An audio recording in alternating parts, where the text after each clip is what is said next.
Hey, so I'm here with Kenan. Kenan, sold Hail Media at the age of 21 to Lyft, and then eventually became the GM of what's now known as Lyft Media. And so we're going to talk a little bit about hiring and interviewing and building out a team. Thanks for being here, Kenan. Yeah, happy to. Thanks for having me. Just to kick things off, so Lyft Media, when you get acquired, it's just you and your two co-founders. Eventually, you're running a team of 35, but you're right out of school. Um, Simplest question is like, how do you learn how to hire as a 21-year-old? Like, what are you looking for? Who did you kind of rely on to figure out how things worked and how you started to hire? Yeah, initially when we were first hiring, we didn't really know how to hire and we didn't know people to hire. So all of our first hires were either friends, direct friends, or they were friends of friends. It was people, we reached out to people and asked them. We thought of like the best people we knew from college, or the best people we knew from any professional setting. Like one of my co-founders had worked at Google. We reached out to them. If they wanted to join, great. If not, we asked them for names of other people. And then they gave us other people to talk to, and we kind of followed that. And that was our first way of recruiting people was all just connection based. And what's nice about that is you can actually do that forever. You can just keep following the train of people, and if they say no, then just ask them to refer at least one other person, and then you can go to them and you can go to them, and that's actually a pretty effective strategy. And that's what we did for the first few people that we hired. Then after that, like the other areas was we started to learn how to build a real recruiting motion, and Lyft had a recruiting team already. So we did some internal recruiting. We hired people from within the organization that were on other teams and they wanted a new challenge and they came over. And then we also did just a normal recruiting motion where we prospected. I think we learned to prospect very well. And we learned the idea of, okay, if you want to hire this type of role, you should define the types of companies where somebody you would like to hire. Where are they? What are the roles that they could have now? And then LinkedIn is great, and you can filter all those people, and you can go reach out to them, and then you can build kind of like your dream team by just identifying. I want someone who an example for us is that we would look at other kind of operationally intensive businesses. So we recruited very heavily from DoorDash because, especially the Dashmart team, because they had a similar kind of like they had to deal with physical operations as well as the tech, and they had to deal with customer support and they had to deal with drivers. And so we identified that that's the kind of person that we want. And then we learned how to systematically prospect with the help of a recruiter and a recruiting team, and that's how we hired up until like 35. Another strategy that was very effective for us is we hired from our competitors, which I don't know if is maybe looked down upon, but we hired directly, like directly poached competitors. And I had many angry CEOs call me about that, but we found it to be extremely effective in terms of both. They brought in like amazing skills, and it was like I think it was kind of a morale hit for the competition as well. So we found it to be like a double, double-edged sword in favor of us, and that was another strategy that was very effective. Got it. So one really interesting thing about this, when you hire from a competitor, and obviously your competitors are pretty successful, how do you kind of delineate who's just along for the ride? So, the meme is like the 4,000th employee at Uber versus someone who actually knows how to run like an ads business, for example. Yeah, I think so the way that you figure that out. What's nice about hiring from competitors is the landscape extremely well, and you know the problems that they're facing. So you have a inside knowledge of what is actually driving impact, what is not driving impact, what is important, what's not important.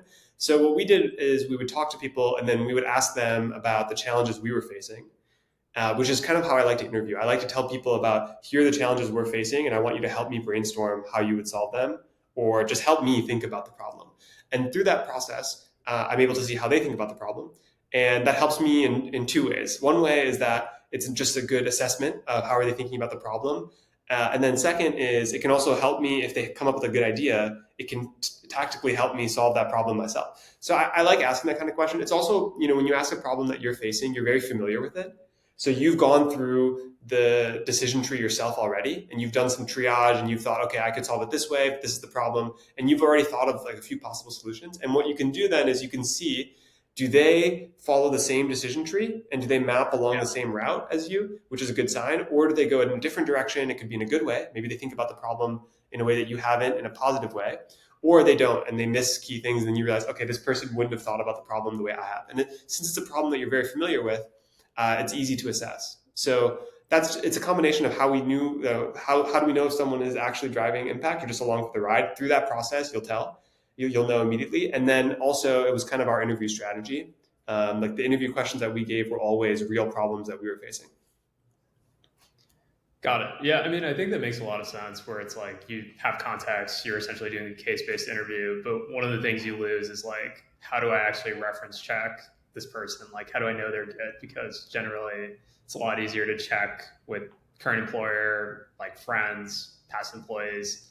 So, did you essentially weight everything on the case based interview with the basis that this person's smart, they probably know the industry, we can make it work for now? Or how did you kind of think about actually vetting them more, a little more stringently beyond that? No, we still did references. I think references are very important, and I actually think the references are equally as important as the interview. And we put a lot of weight on getting reference checks from people. But what we did in that instance is, obviously you're not going to reference check their boss, but once you do, it's very easy to reference check with other people in the industry. So you can reference check, maybe you're not reference checking someone at that company, but you can reference check with a customer or a vendor that you have in common and ask, do you know this person? What do you think of them?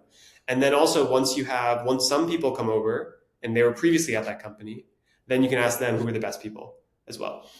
So there are, like, you have to get a little bit more creative and crafty about how you get the reference, but you can usually do it. And we did it in almost all cases. And also, you can look at even before they joined, you can look at previous employers that could be in adjacent industries, and if you know someone there. So we never skip that part of the process. In fact, I would say it's equally as important and sometimes more important than the interview. So we never skip that. I'm biased, but nothing is ever more important than an interview. Um, Kidding. Yeah. But, Well, okay, but let me, like, just to give you the flip. The flip would be like, if you're doing an interview, even a great interview, which is like multiple hours that you're spending with them, you are with them for such a small sliver of time relative to how long they will work at your company if you hire them, and how relative to how long somebody who has worked with them in the past has spent with them. You've spent hours, maybe even like 10 hours, which would be a very rigorous interview process. Someone you talk to has spent hundreds or maybe thousands or tens of thousands of hours with them. So you can get much more depth of information from a reference check. But I understand why you say the interview is important. But that's my pitch for why reference checks, I think, are at least as important as the interview. yeah, I mean, it totally matters because I think there's, especially in tech, like phenomenon of people who are like really smart, really good communicators, but like kind of just suck at doing the actual work, like especially if it's Yeah, really that hard. happens. And I Yeah. think it's kind of pretty essential to weed out. So switching gears here for a second, you have an essay on your site talking about assigning A players to A problems at a company. But kind of what ends up happening is B or C players end up working on A problems and vice versa. You want to talk a little bit more about how that happens, how kind of bigger companies can prevent that from happening as well? Yeah, so I wrote a tweet on this, which was mostly kind of like a reflection and sort of a critique about how larger companies allocate people against problems. And so what the point I was trying to make was that the way most companies organize their talent is, when you get hired, you get put on a team, and then you mostly stay on that team regardless of the importance of the relative importance of that team and the problems that they're solving related to the business. So, and once people sort of get pseudo randomly assigned. When you join, they kind of look at which teams need people and are hiring. And okay, there's an open slot here, put you here. Next team, in 2 months, there's another open slot there. They put the next person there, and it's kind of a queue-based system, and they're filling in the holes as they arise. The problem is that you get a random distribution of people across teams, and you're not putting necessarily the best engineer on the most important team. You're taking the engineer that was hired around this time and putting them into the opening that was available around this time, and you match them. And so what that means is that you just have a random disbursement of talent. And it's what you would want more optimally is that you would want, if you could take your company from scratch and you could reassign everybody. What you would do is you would define, okay, what is the most important team or problem for the business, and then who are the top people in every category? Who are the top engineers, top designers, top product managers? And you would want to assemble the best possible team to go attack that problem. And that does not happen though. And because mostly because large companies don't reorganize that often, and it's very disruptive to actually do that because people have to context switch, and it ends up being kind of hard to do. But in small companies, that's effectively what happens. It happens more frequently, and when you're really small, that's effectively what's happening all the time because you have Yeah. only one team. So at any given time, they're working on the most important problem, and you try to have the best people. And then when you have a small, maybe like a couple different teams, you see small companies will move people across much more frequently. You'll see something like, okay, that's our best engineer. And that best engineer will move across problems and move across the stack very often. But as the company becomes larger and larger, that doesn't happen. And so that's why oftentimes a small company can actually have a better team than the big team, the big company team that they're going up against. Because the big company team is just one of many teams, and it's assembled of random talent. Some of their strong people, some of their okay people, some of their weak people. Whereas a startup ideally should be if it's recruited well, will have their best people on that problem. Yeah. And it might be their only people, but they're going to have their best people. So that was more of like a observation of what I saw at some of the big tech companies that I thought was unoptimal. I don't have a good solution for it because one good solution would be I think some companies should do a reassessment of this maybe every 6 months or a year, and they should be more fluid with team assignments. They should do a reassessment of because both the quality of the people change and the importance of the problem change. And I feel like that's something that you should reassess on some regular interval. I don't see that happen. I've never actually seen that really implemented in a large company, but I think it would be an interesting thing to test. That's interesting. Do you feel like this is only the case for like legacy employees where they kind of have a track record and you can kind of figure out who the best hires are from the get-go, or do you even feel like for people who are incoming, like especially as a newer division of the company, right, like you're kind of getting more of the talent that's down the pipeline, do you feel like there's a delineation between ABC players even before they're kind of starting work, or is it something where it's more of the kind of people who already have the track record within the company? I think you have more data certainly for the people that you've already worked with. So those people because you can look at their previous performance and you'll have a really good sense of okay, who are the top people across the teams. For new people, you have less data, but I think there's some signal that you can. There's sometimes you see a new hire coming in, you're like, wow, this is a really strong engineer, and they scored very highly in our interviews, and the rest of the team thinks they're excellent, and you can get some signal. It's going to be less accurate, but more of what I advocate for is kind of like a revisiting of the prioritization within the existing employees mostly. And ideally, you would kind of change the recruiting process to match this a little bit, which is where it becomes a little bit tricky because if you have a really strong engineer but there's no openings on the really strong teams, it's hard to figure out what to do in that situation. So I'm not saying this is a perfect model, but I think that there's some elements of it that could be implemented. Yeah, I mean that makes sense. Final question here, which is it's something we came up against at Instacart too, which is when you're the hot division in a company that's stock price is kind of up and down, especially at the troughs. How do you sell people on joining your team? Right, you've identified a great candidate. Stock price is kind of in the gutter. There's some like macro tailwinds. What's your pitch, especially with the division that's growing 100% year over year or even more?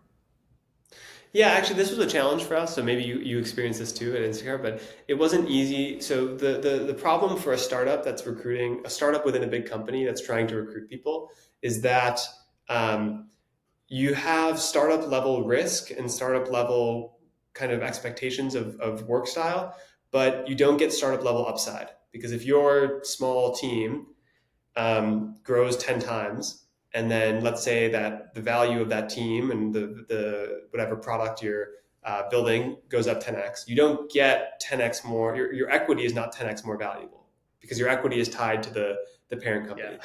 So that was a challenge. That was a challenge for us, and when we were communicating to this. But I think that there's also there's a flip side. So the flip side is that in our situation, the lift stock was lower, but that was something that we could motivate people by saying the stock is very low right now, so you can get in at a low stock price, and then the company overall we think is excellent and will rebound in the markets, and then you will be able you'll have immediate appreciation on your stock, and that was something that was an advantage.